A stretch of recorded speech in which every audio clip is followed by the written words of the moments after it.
Bismillahirrahmanirrahim. Assalamualaikum to everyone. This is my YouTube channel Interesting and Information Combo. यहाँ पर आपको entertainment के साथ साथ बहुत सारी एजुकेशनल और इंफॉर्मेशनल वीडियोस भी मिलेंगी. So please like the video and subscribe my channel.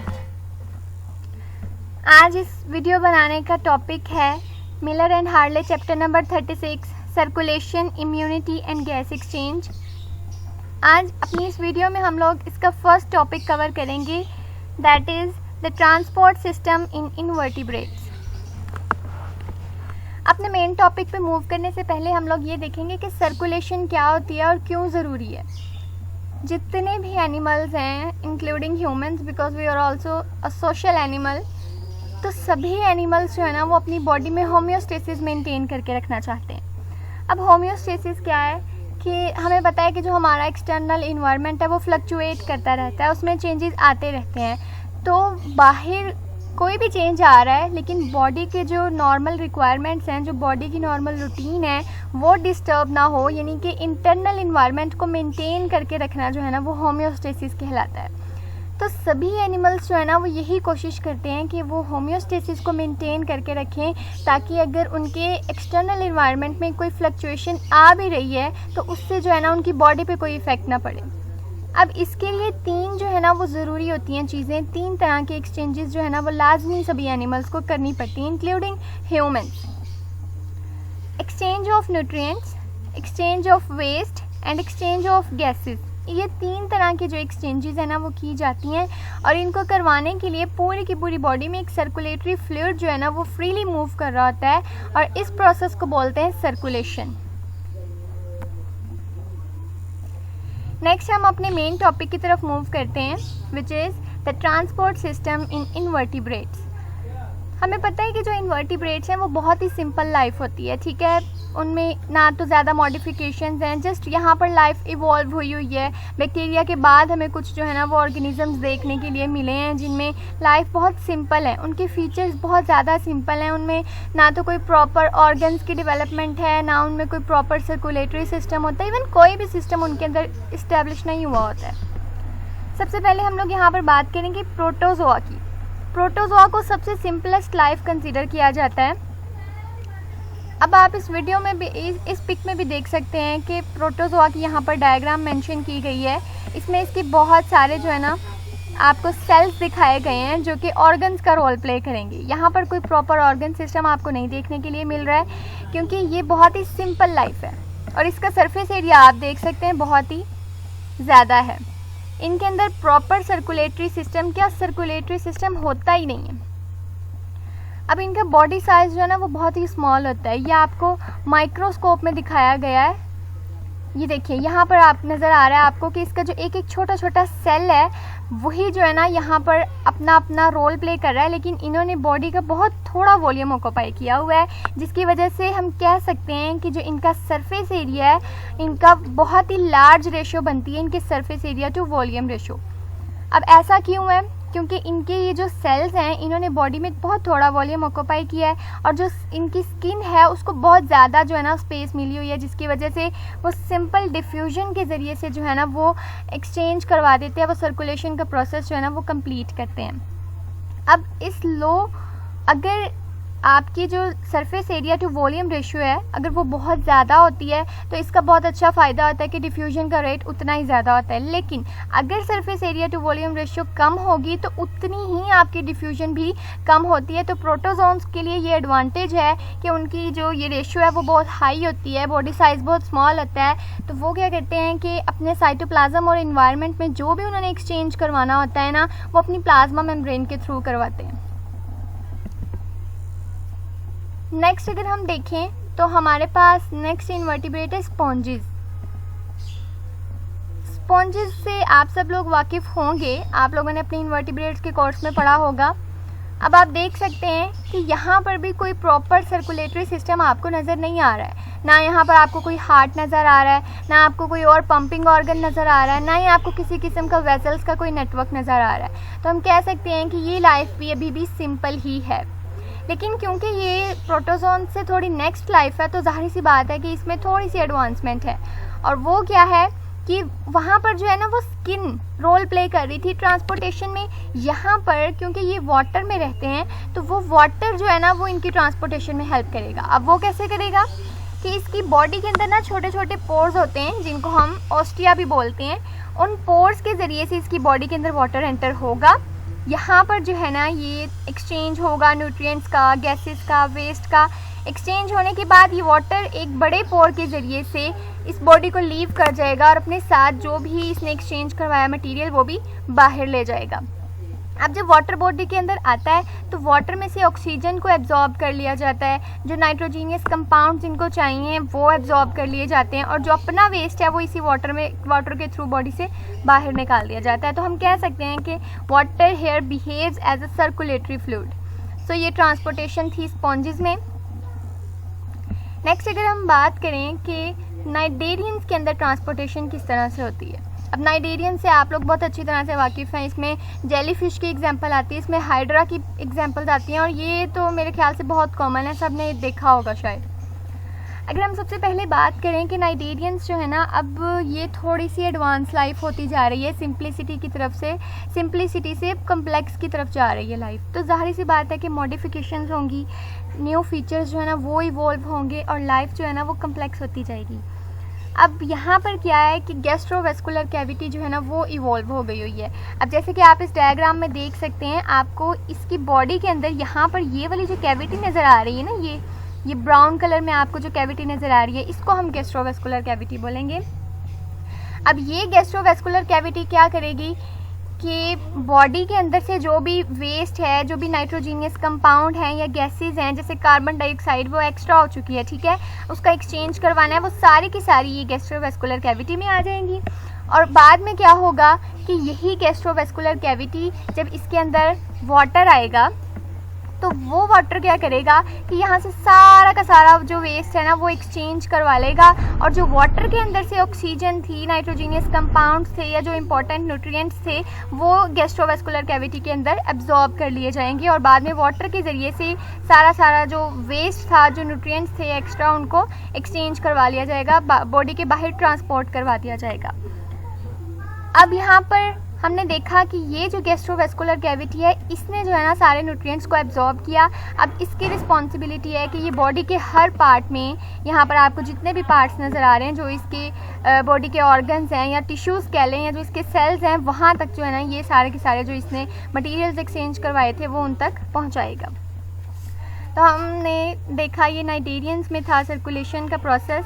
इससे ऑनवर्ड अगर हम मूव करेंगे तो प्लेटीहेल्मिन्थीज हैं। अगर हम इनकी बात करें तो यहाँ पर हमें मोस्टली वॉर्म्स ही देखने को मिलते हैं। इस फाइलम में वॉर्म्स ही आते हैं, ठीक है, फ्लैट वॉर्म्स हैं और भी बहुत सारे वॉर्म्स हैं, आपने काफ़ी तो अपनी नॉर्मल लाइफ में देखे भी होंगे। अब अगर इससे पीछे हम मूव करें, आपने गौर किया होगा कि यहाँ पर जो गैस्ट्रोवेस्कुलर कैविटी है ये बिल्कुल सिंपल है, आपको इसकी कोई ब्रांच नज़र नहीं आ रही है, बिल्कुल एक सिंपल प्लेन गैस्ट्रोवेस्कुलर कैविटी है। लेकिन यहाँ पर प्लेटीहेल्मिन्थीज के केस में आप देख सकते हैं कि ये देखिए, ये जो गैस्ट्रोवेस्कुलर कैविटी थी किस तरह से ब्रांचेस में डिवाइड हो चुकी है, मतलब मॉडिफिकेशन आ चुकी है। यहाँ पर क्योंकि लाइफ थोड़ी सी ज़्यादा मॉडिफाई हो चुकी है, नेक्स्ट स्टेज है एक, तो यहाँ पर गैस्ट्रोवेस्कुलर कैविटी ब्रांच्ड हो चुकी है। अब आप देख रहे हैं कि किस तरह से ये जो इसकी कैविटी है ब्रांच्ड होकर वो टिश्यूज़ के अंदर जो है ना वो पेनिट्रेट कर चुकी है। अब इससे क्या होगा कि पहले बॉडी का सरफेस एरिया अगर बड़ा था यहाँ पर कम हो जाएगा। इनकी पेनिट्रेशन की वजह से, इसकी ब्रांचेस बन जाने की वजह से सरफेस एरिया बहुत ही छोटा हो जाएगा, और इनके लिए बहुत ज़रूरी है कि ये अपनी शेप को मेंटेन करके रखें, क्योंकि इसकी जो मॉडिफिकेशन है उसका इनको एक डिसएडवांटेज जो है ना वो फेस करना पड़ रहा है कि इनके अंदर बहुत स्मॉल डिफ्यूजन होगी, क्योंकि हमें पता है कि बहुत थोड़ी स्किन जो है ना वो डिफ्यूजन के लिए अवेलेबल रहेगी, बाकी जो है ना वो बिजी हो जाएगी सेल्स के साथ, तो इसलिए डिफ्यूजन भी इनके अंदर जो है ना वो बहुत ही छोटे रेट पर, बहुत ही स्मॉल रेट पर होगी। अब इनको क्या करना पड़ता है कि इनको लाजमी तौर पर अपनी जो शेप है उसको कांस्टेंट रखना पड़ता है, उसको मेंटेन करके रखना पड़ता है, ताकि किसी भी तरह की जो अगर इन्वायरमेंट में चेंजेस आ रहे हैं, अगर बॉडी के अंदर प्रॉपर डिफ्यूजन नहीं हो पा रही है, तो जितनी भी डिफ्यूजन हो वो इक्वली डिस्ट्रीब्यूटेड हो इनकी पूरी बॉडी में, ताकि पूरी बॉडी में जो है ना वो एक्सचेंज जो हो रहा है न्यूट्रिएंट्स का, वेस्ट का या गैसेस का, वो प्रॉपरली हो सके। इसके बाद हम लोग बात करते हैं स्यूडोसिलोमेट की। अब स्यूडोसिलोमेट जो है ना, यहाँ पर भी लाइफ में हमें कुछ मॉडिफिकेशंस देखने को मिलेंगी।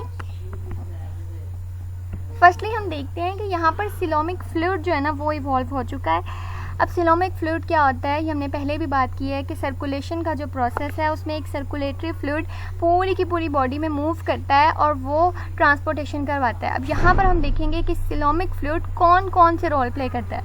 फर्स्ट ऑफ ऑल ये हाइड्रोस्टेटिक स्केलेटन बनाने में हेल्प करता है। जो ये वाले ऑर्गेनिजम्स होते हैं ना, इनके पास कोई प्रॉपर ना तो एंडोस्केलेटन होता है ना एक्सोस्केलेटन होता है, तो जो इनका स्केलेटन होता है ना वो फ्लूइड से ही बना होता है, जिसकी वजह से हम उसको हाइड्रोस्टेटिक स्केलेटन बोलते हैं। दूसरी चीज़, ये लोकोमोशन में बहुत इंपॉर्टेंट रोल प्ले करता है। इसी हाइड्रोस्टेटिक स्केलेटन की फॉर्मेशन के बाद ये ऑर्गेनिजम्स जो है ना अपने अंदर जो फ्लूइड होता है उसको प्रेशराइज करते हैं और एक स्पेसिफिक डायरेक्शन जो है ना उसमें मूव करते हैं। लोकोमोशन में भी हेल्प करता है। उसके बाद अगर हम देखें तो जो इसका मेन रोल है, जो एक्सचेंज करवाना है इसने न्यूट्रिएंट्स का, गैसेस का, वो तो इसने करवाना है। तो ये तीनों काम जो है ना ये सिलोमिक फ्लूइड सरंजाम दे रहा है स्यूडोसिलोमेट में, क्योंकि ये यहाँ पर इवॉल्व हो चुका है। अगर हम देखें कि स्यूडोसिलोमेट के अंदर कौन कौन सी, और स्यूडोसिलोमेट्स में अगर हम देखेंगे कौन कौन सी एग्जांपल्स हैं हमारे पास, तो रोटिफर्स बहुत कॉमन है, गैस्ट्रोट्रिक्स बहुत कॉमन है, नीमाटोड्स और भी बहुत सारे इसमें आ जाते हैं।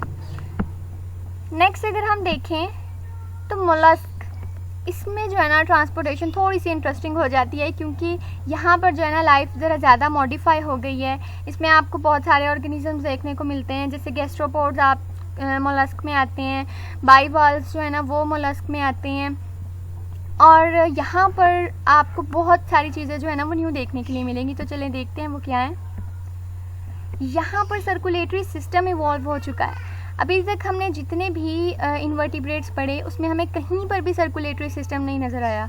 वहाँ पर कोई ना कोई उन्होंने अपनी टेक्निक्स, अपनी जो स्पेसिफिक उनके मेथड से उनको यूज़ करते हुए वो अपनी बॉडी में ट्रांसपोर्टेशन करवा रहे थे। लेकिन मोलस्क ऐसे पहले इन्वर्टिब्रेट्स हैं जहाँ पर सर्कुलेटरी सिस्टम इवॉल्व हो चुका है। ये एमसीक्यू में भी पॉइंट पूछा जा सकता है, सो रिमाइंड इट। यहाँ पर अगर हम देखें कि सर्कुलेटरी सिस्टम किस तरह से इवॉल्व हुआ है, अब क्योंकि यहाँ पर सबसे पहले इवॉल्व हुआ है तो वो उतना कम्प्लेक्स सर्कुलेटरी सिस्टम नहीं होगा जितना कि आजकल ह्यूमंस के अंदर है। तो यहाँ पर जो है ना वो बहुत ही सिंपल होता है। इसके अंदर जो सिलोमिक फ्लूइड प्रेजेंट है ना, जो पूरी की पूरी बॉडी में फ्रीली मूव करेगा, जो एक्सचेंज करवाएगा, उसको यहाँ पर नाम दिया गया है हीमोलिम्फ का। हीमोलिम्फ कहा जाएगा उस सिलोमिक फ्लूइड को। उसके बाद अब हमें पता है कि जैसे हमारी बॉडी के अंदर हार्ट है, हार्ट क्या करता है कि जो हमारा सिलोमिक फ्लूइड यानी ब्लड है उसको पूरी की पूरी बॉडी में पंप करवाता है और वो ब्लड जो है ना बाद में एक्सचेंज करवाता है। अब यहाँ पर अगर सर्कुलेटरी सिस्टम बन गया है तो जाहिर सी बात है कि हीमोलिम्फ को सर्कुलेट करवाने के लिए भी कुछ ना कुछ सिस्टम तो होगा। तो यहाँ पर कार्डियोवैस्कुलर सिस्टम जो है ना वो प्रेजेंट है। अब प्रॉपर यहाँ पर ना तो हार्ट है, लेकिन हार्ट की तरह का स्ट्रक्चर ज़रूर प्रेजेंट है। वो क्या है, 2 आर्टरीज यहाँ पर प्रेजेंट हैं जो कि हार्ट की तरह फंक्शन करेंगी। अब आप इस डायग्राम में ज़रा देखिए, ये वाला जो ये जिसको मैं पॉइंट आउट कर रही हूँ, यहाँ पर जो पिंक कलर में आर्टरीज यहाँ से स्वेल हुई हैं, ये असल में आर्टरीज ही हैं। और ये 2 आर्टरीज क्या कर रही हैं कि ये पंप करेंगी और पंपिंग ऑर्गन के तौर पे काम करते हुए ये हार्ट के काम सर अंजाम देंगी। और ये सिलोमिक फ्लूइड को यहाँ से मेंटल कैविटी के अंदर पंप करेंगी और मेंटल कैविटी से देन ये सारे के सारे सेल्स के अंदर बात होता रहेगा। अब यहाँ पर क्योंकि ये प्रॉपर हार्ट नहीं है तो इसके जो फंक्शंस हैं वो भी हार्ट से बहुत डिफरेंट होंगे, इसलिए आपने कंफ्यूज नहीं होना। जस्ट आपने याद रखना है कि इनके अंदर प्रॉपर हार्ट प्रेजेंट नहीं है, लेकिन पंपिंग ऑर्गन प्रेजेंट है और वो पंपिंग ऑर्गन आर्टरीज हैं। अब हम यहाँ पर ये देखेंगे कि ब्लड जो है ना उसकी 2 तरह की डायरेक्शंस होती हैं। या तो वो सिर्फ एक ही डायरेक्शन में मूव कर सकता है यानी यूनिडायरेक्शनल होता है, या फिर वो 2 डिफरेंट डायरेक्शंस में एट अ टाइम मूव कर सकता है जिसको हम बाई डायरेक्शनल बोलते हैं। लेकिन इनके केस में ऐसा कुछ नहीं है, क्योंकि अभी लाइफ इतनी एडवांस नहीं हुई है। तो यहाँ पर जो ब्लड वेसल्स हैं उनमें यूनिडायरेक्शनल ब्लड होगा, यानी वो एट अ टाइम एक ही पाथवे पे मूव कर सकता है। सो नेक्स्ट मूव करते हैं। अब हमने इनवर्टिब्रेट्स के अंदर जो है ना वो पढ़ लिए कि किस तरह से वो कौन कौन सी टेक्निक्स को यूज़ करते हुए अपने आप में सर्कुलेशन का प्रोसेस जो है ना वो कंप्लीट करवाते हैं। अब हम ये देखेंगे कि सर्कुलेटरी सिस्टम जो है वो कितनी टाइप्स का होता है। तो सर्कुलेटरी सिस्टम जो है ना असल में दो तरह का होता है। First one is open circulatory system and the second one is closed circulatory system. अगर हम देखें कि ओपन सर्कुलेटरी सिस्टम की क्या क्या करैक्टरिस्टिक्स हैं, तो इसके अंदर जो सर्कुलेटरी फ्लूइड प्रेजेंट होगा उसको हम हीमोलिम्फ बोलते हैं, जबकि जो क्लोज्ड सर्कुलेटरी सिस्टम के अंदर सर्कुलेटरी फ्लूइड प्रेजेंट है उसको हम ब्लड कहेंगे। नेक्स्ट पॉइंट है कि ओपन सर्कुलेटरी सिस्टम में आपने ओपन से याद रखना है कि क्योंकि यहाँ पर ओपन का वर्ड यूज़ हो रहा है तो फ्लूइड जो है वो ओपनली बात करेगा ऑर्गन्स के साथ, ठीक है। जितने भी ऑर्गन्स बॉडी के अंदर प्रेजेंट हैं वो डायरेक्टली बात करेंगे फ्लूइड के साथ, यानी हीमोलिम्फ के साथ। जबकि क्लोज सर्कुलेटरी सिस्टम में ऐसा पॉसिबल नहीं है, क्योंकि फ्लूइड जो है ना वो ऑर्गन्स के साथ डायरेक्टली कांटेक्ट में नहीं होता है। अगर हम देखें ओपन सर्कुलेटरी सिस्टम में जो फ्लूइड है ना वो फ्रीली मूव करता है पूरी की पूरी बॉडी में, बस उसको जो है ना वो एक स्टार्टिंग पॉइंट चाहिए जहाँ से वो फ्लूइड निकलेगा और उसके बाद वो पूरी की पूरी बॉडी में फ्रीली मूव करेगा। लेकिन क्लोज सर्कुलेटरी सिस्टम में अगर हम देखें तो जो ब्लड है ना वो ब्लड वेजल्स के थ्रू जो है ना वो मूव करता है, यानी यहाँ पर इनको एक प्रॉपर पाथवे, एक पैसेज प्रोवाइड कर दिया गया है ताकि हर ऑर्गन तक स्पेसिफिकली जो है ना वो ब्लड को पहुँचाया जाए।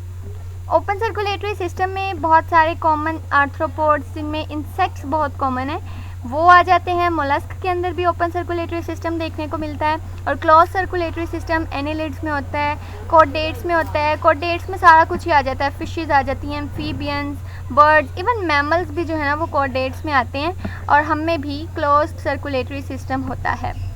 यहाँ पर बस आपने एक बात याद रखनी है कि यहाँ जितने भी हमने इनवर्टिब्रेट्स पढ़े वहाँ पर हमने जिनमें गैस्ट्रोवेस्कुलर कैविटी का जिक्र किया, तो आर्थ्रोपोड्स के केस में जो इंसेक्ट्स हैं इनकी क्लास, वहाँ पर गैस्ट्रोवेस्कुलर कैविटी नहीं रहेगी, बल्कि वही कैविटी कन्वर्ट होकर हीमोसील कैविटी बन जाएगी।